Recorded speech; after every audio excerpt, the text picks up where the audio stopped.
Hello, everyone. Welcome to another edition of Talk Tissue. We are very excited today to talk to the CEO of Cardinal Tissue, Vince Reese.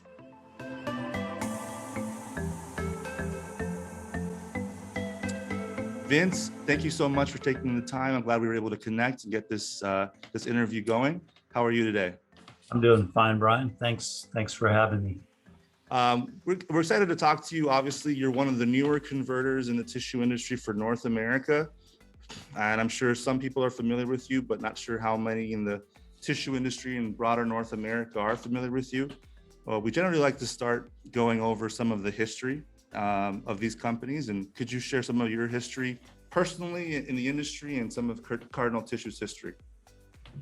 Sure, Brian. I worked in tissue for many years for a large private label manufacturer, and that actually brought me out to the area working for that company. And during that time, I was sort of getting closer to the retirement age, I guess, and there was opportunities that were very interesting, especially in the Southeast, for doing some type of contract converting work and really working with on innovation and technology with the OEMs. And so I left that company, and that really led to the beginning of Cardinal Tissue, whose really mission is supporting the tissue industry in general. But we work very closely with Corber and their different child companies, Perini and MTC, Langhammer, doing some work with their equipment and making it accessible to customers to come and look at it, and working on different product innovations and things, that sort of stuff. And then also doing, of course, some contract work and a little bit of private label supply of our own. Mm-hmm. Thanks for that feedback. Thanks for that information. Vince, you mentioned, you're in North Carolina, and there does seem to be a trend happening in the tissue industry. Is the newer startups like yourselves are starting to choose locations such as in the Southeast, such as North Carolina. And I know it's fairly crowded in that area, maybe not as crowded, but there are several companies around you that are also converting tissue products. What made you select that area, first of all? And then do you also see that trend? And what are your thoughts regarding that trend? Yeah, I mean, I've been of the opinion that the Southeast is the new Green Bay, kind of a thing. And you're absolutely right. I mean, if you look at the paper making capacity that's been installed in the Southeast, anyone that's done any type of site search selection, I mean, certainly the proximity to market is a pretty big deal. Yeah.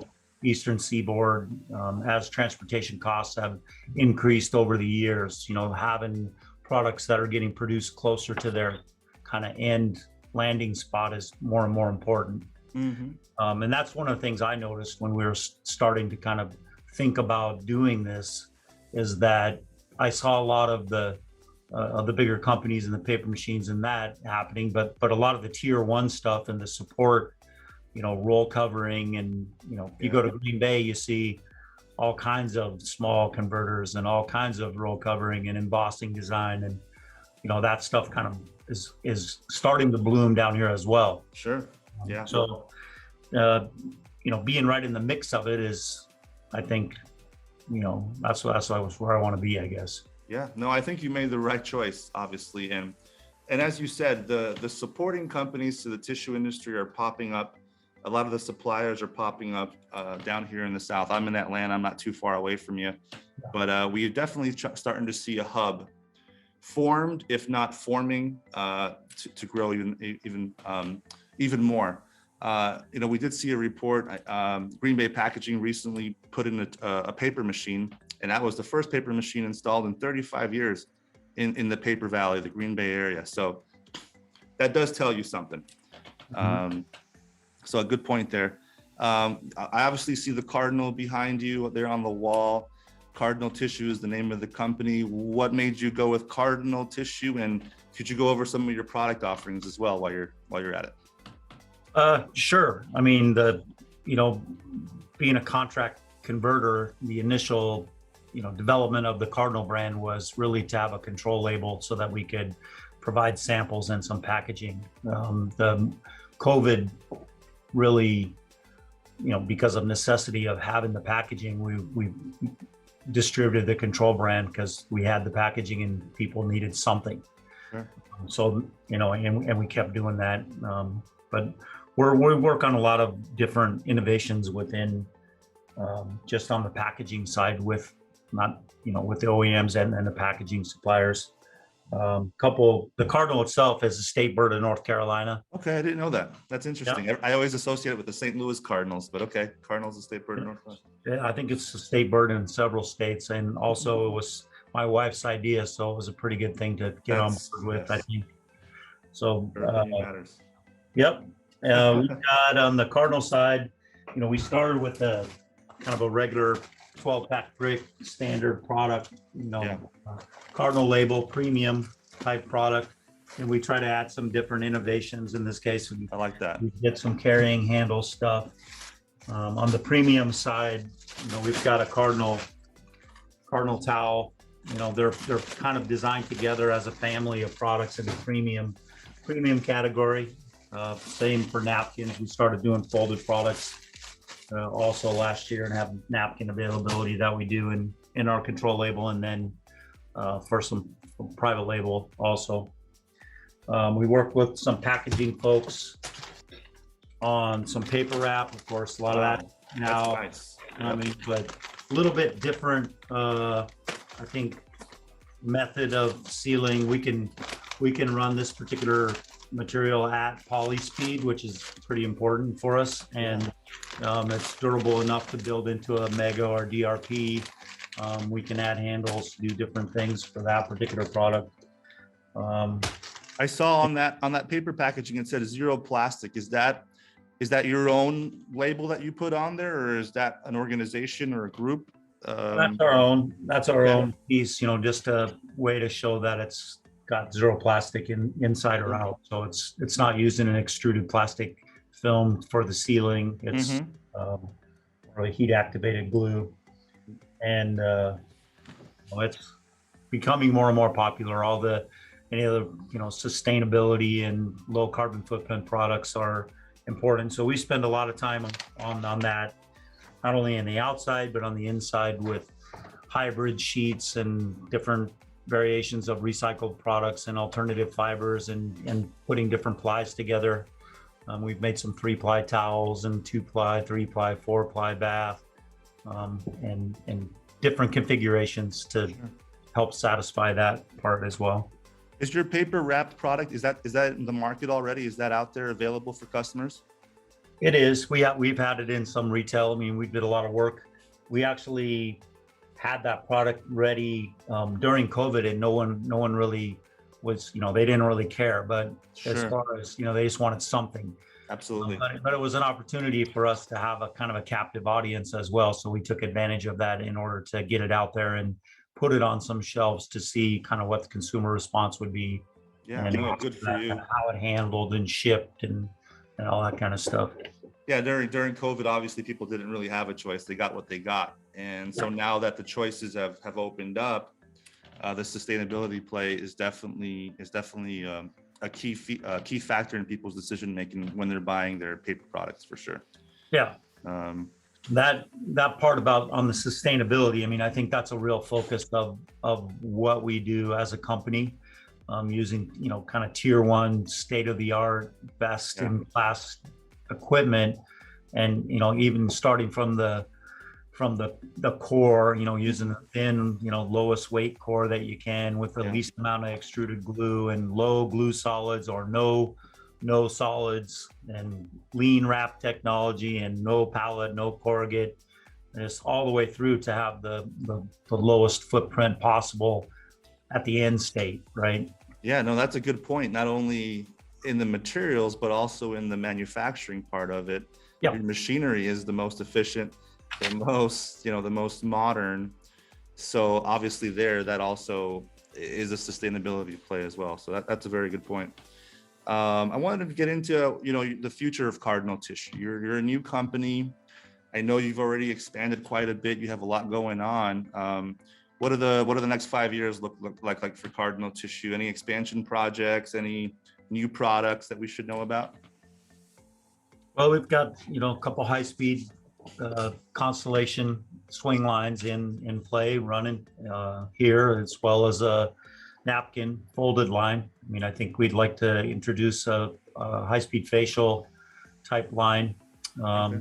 We'd like to have, we've got a pocket facial line, kind of have all the categories of tissue and different levels of quality, so that when OEMs bring customers in to take a look at what the capabilities are, that we're able to demonstrate that. Yeah. More than anything. We're doing a little work with some folks on automation, on the warehouse automation type, AGVs, LGVs, that kind of thing, in order to be able to show that kind of technology as well. Mm-hmm. So I think, certainly we'll have the ability to add additional rolled capacity here as the market demands. Sure. And we'll fill out with some type of facial capability, cube and flat back, over the next couple of years anyway. Okay. So facial is the next step, or that's where you're headed for, is to add a facial line Vince, as well. In 2020, obviously we had the pandemic, and there was several delivery issues associated with that, people being able to purchase toilet paper. As we mentioned before, a lot of people didn't have the choice on what product they wanted to buy. They were buying what was available. Now we're in 2021, we're dealing with similar issues. We're hearing reports of Costco and Sam's Club limiting the purchases of paper products because they're in scarcity again, but not primarily due to the same issues of unavailability. It's now supply chain related issues. What are your thoughts on that? What are you seeing at your facility, and how are you working with that? Yeah, good point. I mean, the first kind of toilet paper shortage, got a lot of attention, and I wouldn't say the folks in the tissue industry were really necessarily surprised when you think about what happened with away from home, getting reduced. Yes. And that load getting put really on retail tissue. But I would say, as in overall, we were pretty unprepared for it, right? It was happening, and we could see it was happening, and it made sense it was happening, but just couldn't really react fast enough, and that caused a lot of relief to happen by importing products, right? I mean, this import, everybody became a tissue buyer. A lot of stuff, people were scrambling to just try to get stuff on shelf. A lot of SKU reductions happening by manufacturers to help meet the need. And, as we came out of that, it created a lull in demand on the retail side, because there was a lot of these products that had come in that were, in containers and backed up in ports and filled up in warehouses.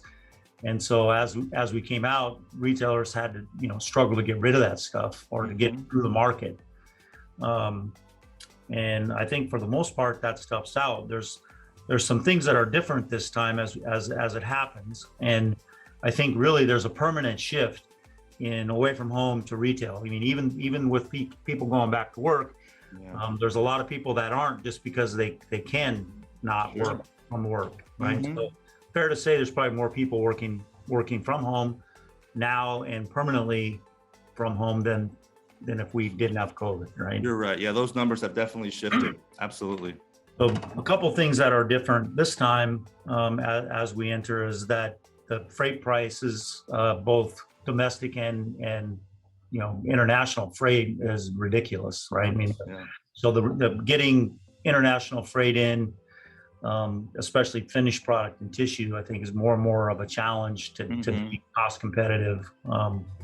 So there's probably not going to be, whether we like it or not. I mean, there'll be less relief from that. Yeah. And then it's also affected the import of other things, spare parts and different raw materials that are associated with the things that go into tissue. So you look at a pack of, this is a Cardinal Value kind of a product. I mean, every single component that's in here, from the core to the glue poly, everything is increased in price pretty dramatically over the last 6 months. Mm-hmm. And that makes it more important than ever to try to be efficient and manufacture efficiently.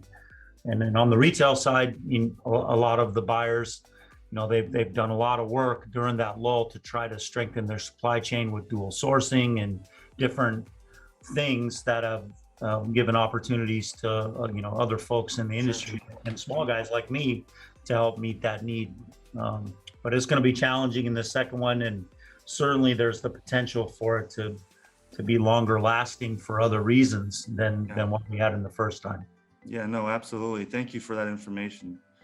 Vince, it's been a great conversation. I thank you so much for letting us highlight your company and letting others see what Cardinal Tissue is up to. I encourage those interested in maybe getting some more capacity for their products to reaching out to Vince. Obviously, you guys meet some of those needs for some companies, and we look forward to hearing more about Cardinal Tissue here in the near future. Thanks, Vince. Thanks, Brian. I look forward to seeing you in person here before long. Likewise. Thanks. Take care. Bye.